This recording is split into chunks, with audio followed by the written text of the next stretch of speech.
Hello बच्चों, मैं सुनील अग्रणी आपका स्वागत करता हूं आपके प्यारे से खूबसूरत से और इंटरटेनमेंट चैनल फिजिक्स का अड्डा। लास्ट वीडियो में हमने पढ़ा है गॉस की प्रमेय का उपयोग क्या है। तो उसका पहला उपयोग हमने ये किया कि कोई लंबा तार ले लिया और फिर उस तार की वजह से उस तार पे एक समान विद्युत आवेश था, उसकी वजह से कुछ दूर पर विद्युत क्षेत्र की तीव्रता को ज्ञात किया गया था। तो आज हम क्या करेंगे कि आज भी विद्युत क्षेत्र की तीव्रता ज्ञात करेंगे गॉस के नियम की वजह से ही, मगर आज जो है तार नहीं होगा। हाँ, आज हम यूज करेंगे प्लेट। ठीक है, एक समांतर प्लेट्स और फिर उस प्लेट में क्या एक समान रूप से आवेश वितरित रहेगा। उस प्लेट की वजह से कुछ दूर पर विद्युत क्षेत्र की तीव्रता को ज्ञात करना है। ठीक है, तो चलिए शुरू करते हैं आज का कार्यक्रम। तो इसमें भी वही चीज, गॉस की प्रमेय की सहायता से एक समान आवेशित चादर या प्लेट से लेस नहीं पड़ेगा। प्लेट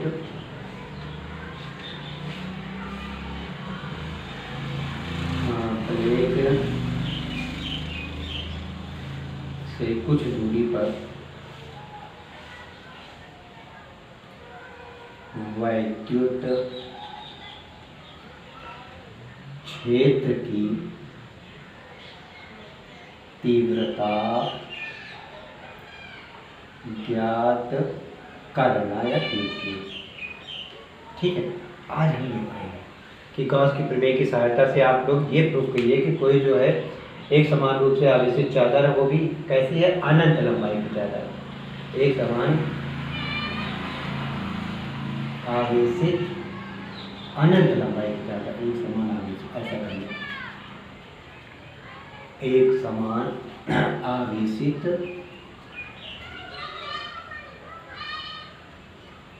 अनंत लंबाई की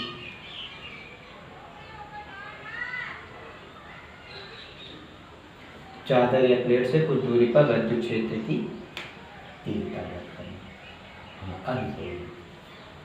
तो ऐसा करते हैं कि मान लेते हैं हमारे पास एक चादर है,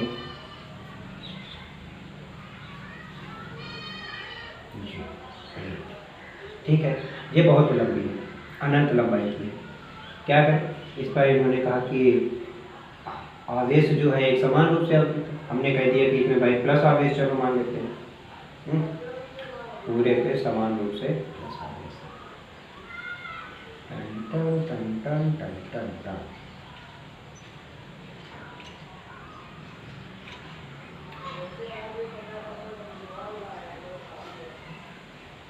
अब इस प्लेट की वजह से इन्होंने कहा ये प्लेट जो है ऐसे खड़ी रखी हुई है, ठीक है,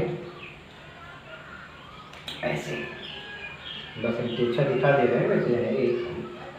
अब इस प्लेट से यहाँ से हमने कह दिया कि यहाँ से मान सेंटर से इसके r दूरी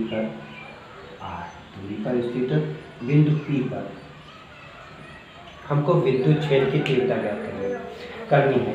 यहाँ पे गॉस की प्रमेय के हिसाब से क्या होता है, हमको एक गॉसियन पृष्ठ चाहिए, इस बिंदु के सापेक्ष गॉसियन पृष्ठ, और गॉसियन पृष्ठ की खासियत क्या है, वो समरूप होता है। यानी अगर इधर भी है तो इधर भी r दूरी पर कोई बिंदु और होना चाहिए जिस पर कि जो है यहाँ से इसी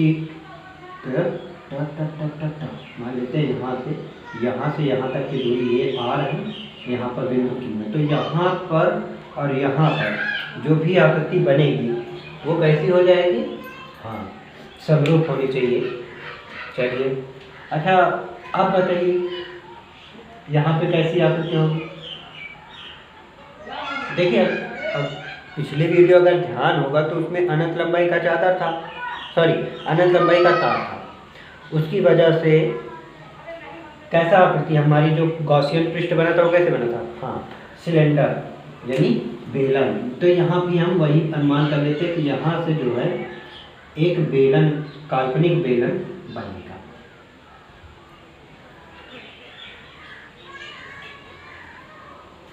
और इधर भी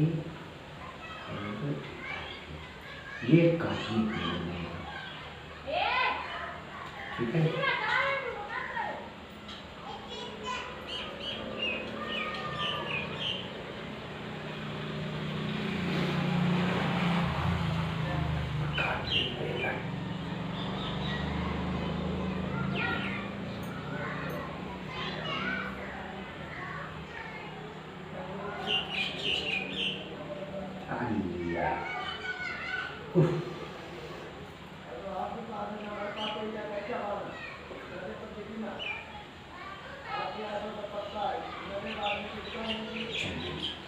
इस टाइप का ये एक बेलन आर पार होता हुआ इधर बनेगा, जिससे ये हमको विद्युत क्षेत्र की तीव्रता का निकालना है, ठीक है। तो भाई ये एक ऐसी चादर है, ये मान लीजिए चादर पे अनंत लंबाई की है। अनंत लंबाई मतलब इधर भी आप अगर देखें इसकी लंबाई तो अनंत की तरफ जा रहा है, इधर अगर आप देखें तो ये भी अनंत की तरफ से जा रहा है, ये प्लस का ये माइनस का, ठीक है। अब अनंत का मतलब ये हुआ कि अनंत तो है नहीं, ऐसा समझो जैसे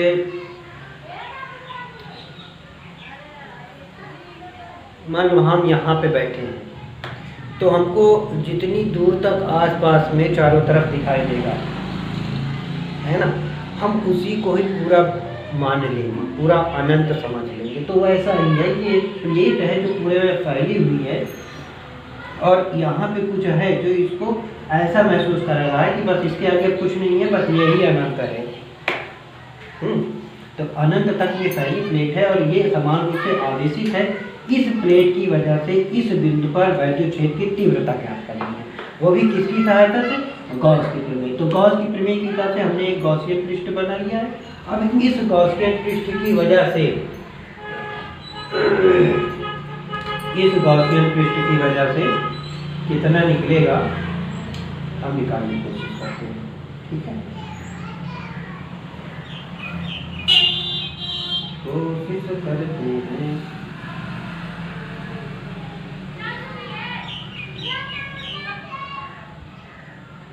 ठीक है। तो यहाँ से ये की कौन सी दूरी है? अब माना काल्पनिक गॉसियन पृष्ठ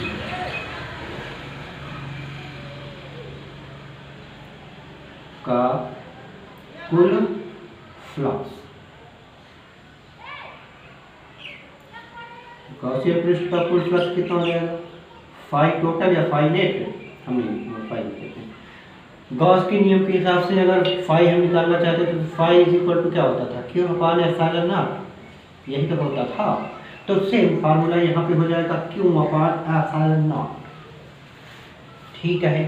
अच्छा, ये तो भाई गॉस के नियम से हो गया। दूसरी चीज, ये एक सिलेंडर बना, बेलन। अब इस बेलन में कितने पृष्ठ? हाँ, वही वाला सिस्टम अपना उसमें जैसे था, 3, 1 2, पहला पृष्ठ कौन सा है? ये, हाँ चलो, तो पहला ये, दूसरा ये और तीसरा कौन सा? ये वाला है, ठीक है। कोई दिक्कत? तो काल्पनिक बेलन की वजह से कितना, इसको सामान्य समीकरण, काल्पनिक बेलन के कारण कुल फ्लक्स कितना हो जाएगा? Phi net is equal to phi 1 plus phi 2 plus phi 3 ये तो होगा। हाँ भाई, पीछे वाले ज़्यादा ध्यान लगाने की आवश्यकता नहीं है, बस ये समझिए कि जैसे पिछले वाले में पढ़ा था सेम वही फॉर्मेट यहाँ भी चलाना है ना। चलिए कोई बात नहीं। अब देखते हैं, अगर ये प्लेट ऐसे करके रखी है तो इसका सदिश कैसा होगा? सदिश वेक्टर इधर को होगा ए वेक्टर। अच्छा, इस वाले पृष्ठ के लिए सदिश वेक्टर इधर को होगा। ठीक है, ये हमारा कौन प्लेट पे कैसा आवेश है? प्लस। प्लस आवेश से विद्युत क्षेत्र की दिशा किधर को होती है? बाहर की तरफ होती है, यानी ई की दिशा भी इधर को हो जाएगी। ई की दिशा इधर भी सेम वैसे ही ई की दिशा है ना, यानी यहाँ पे थीटा का मान कितना? 0 और इधर में थीटा का मान कितना? 0। ई इधर जा रहा है, इधर। इस वाले पृष्ठ के लिए, गोला वाले के लिए सतह से लंबवत ऊपर की तरफ ऐसे ए वेक्टर जाएगा, यानी यहाँ पे थीटा का मान कितना आ जाएगा? 90। कोई दिक्कत यहाँ का समझ में आया? नहीं? ठीक है, तो इन सब चीज़ों का यूज यहाँ पे करेंगे। तो पहले पृष्ठ के लिए, ये पहला पृष्ठ हमारा है, हमको फाई चाहिए। फाई का मान क्या होता है? हाँ वही ई ए कॉस थीटा। तो पहले वाले के लिए थीटा का मान कितना? 0 प्लस दूसरे वाले में ई ए कॉस 0, यहाँ भी कॉस 0। ठीक है, प्लस तीसरे वाले के लिए ई ए कॉस 90। ठीक है, वैल्यू रख दो। कॉस 0 का मान 1, कॉस 0 का मान 1, कॉस 90 का मान 0, तो ये 0 हो गया, ये 1 हो गया, ये 1 हो गया, यानी बचा क्या? ई ए प्लस ई ए, यानी कि 2e आ गया। ठीक है, यहाँ तक हुआ। नोट करिए तो इसको मिटाएं। नेट करिए तो फिर मिटाए। थोड़ा सा यहाँ तक मिटा दें। मिटा दें, मिटा दें, मिटा दें, मिटा दें, नहीं मिटाएंगे पड़ता, बस इतना।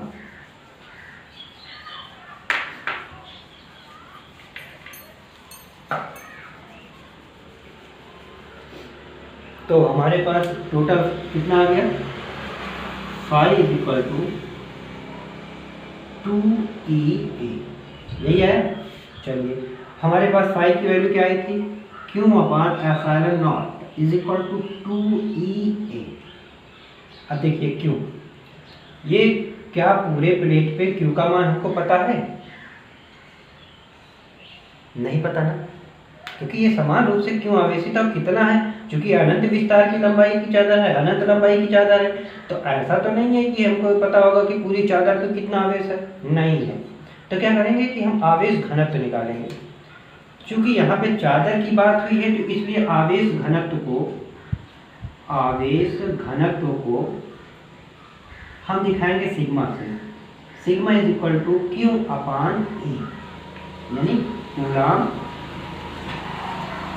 अपान मीटर, मीटर।